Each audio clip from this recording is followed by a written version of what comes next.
और बात यह है कि अगर कोई हिंदू राष्ट्र की बात करेगा तो कल कोई खालिस्तान की मांग क्यों नहीं कर सकता, कल कोई और देश को बंटवारे की बात क्यों नहीं कर सकता, धर्म के नाम पर और बंटवारे की बात कोई दोहरा क्यों नहीं सकता।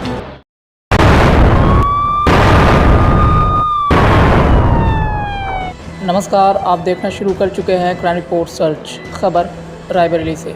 सपा के राष्ट्रीय महासचिव स्वामी प्रसाद मौर्य ने एक बार फिर विवादित बयान दिया है।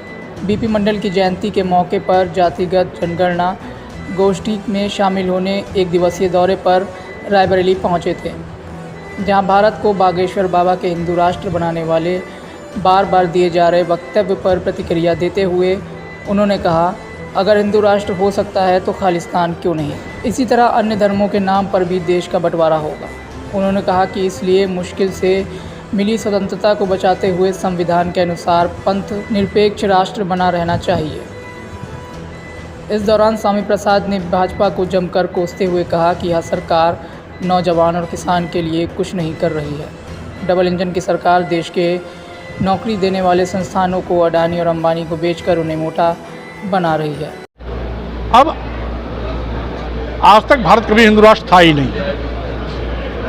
जब आज तक कभी भारत हिंदू राष्ट्र नहीं था तो अब हिंदू राष्ट्र हो ही नहीं सकता, क्योंकि हमारा भारतीय संविधान पंथ निरपेक्ष विचारधारा पर आधारित है, क्या पिछड़ों जिसमें हिंदू मुस्लिम सिख ईसाई सब हैं आपस में भाई भाई की बात को हम अपनी संस्कृति के रूप में मानते भी हैं, स्वीकारते भी हैं। और बात यह है कि अगर कोई हिंदू राष्ट्र की बात करेगा तो कल कोई खालिस्तान की मांग क्यों नहीं कर सकता, कल कोई और देश को बंटवारे की बात क्यों नहीं कर सकता, धर्म के नाम पर और बंटवारे की बात कोई दोहरा क्यों नहीं सकता। इसलिए आज बड़े लंबे अरसे की गुलामी से भारत आज़ाद हुआ है। हम 57वां साल भी अभी आज़ादी के मनाए हैं।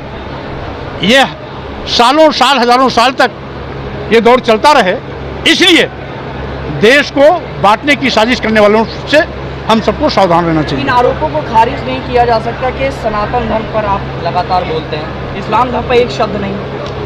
पहली बात तो ये कि मैं सनातन धर्म में यकीन करता हूँ कि भगवान बुद्ध ने जो उपदेश दिया था उसी पर उन्होंने कहा था, एष धम्मो सनातना।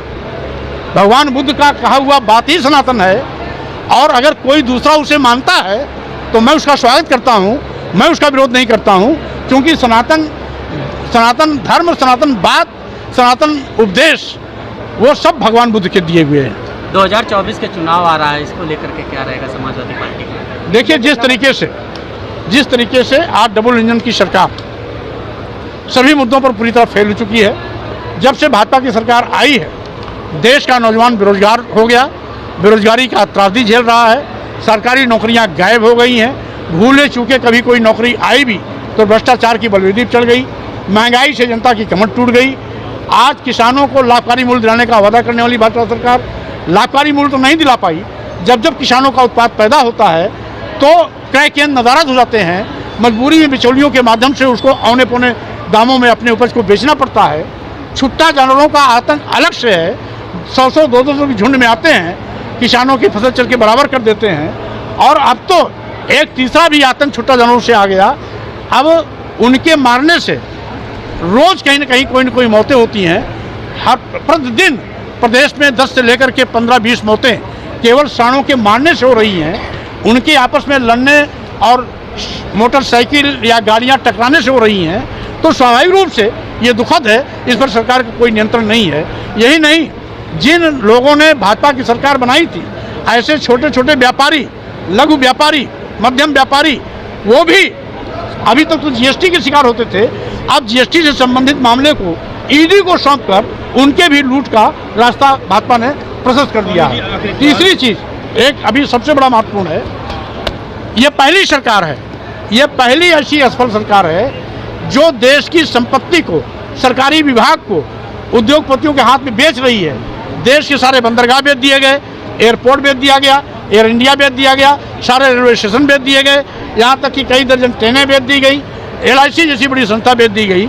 ये दुर्भाग्य है कि जिन सरकारी विभागों संस्थानों में नौजवानों को सरकारी नौकरियां मिलने की उम्मीदें होती थी, वो सरकारी विभाग आज उद्योगपतियों के हवाले हो रहे हैं, हम समझते हैं कि भाजपा सरकार की जवाबदेही देश की जनता के प्रति नहीं है, नौजवानों के प्रति नहीं है, बल्कि अदानी और अंबानी के प्रति है।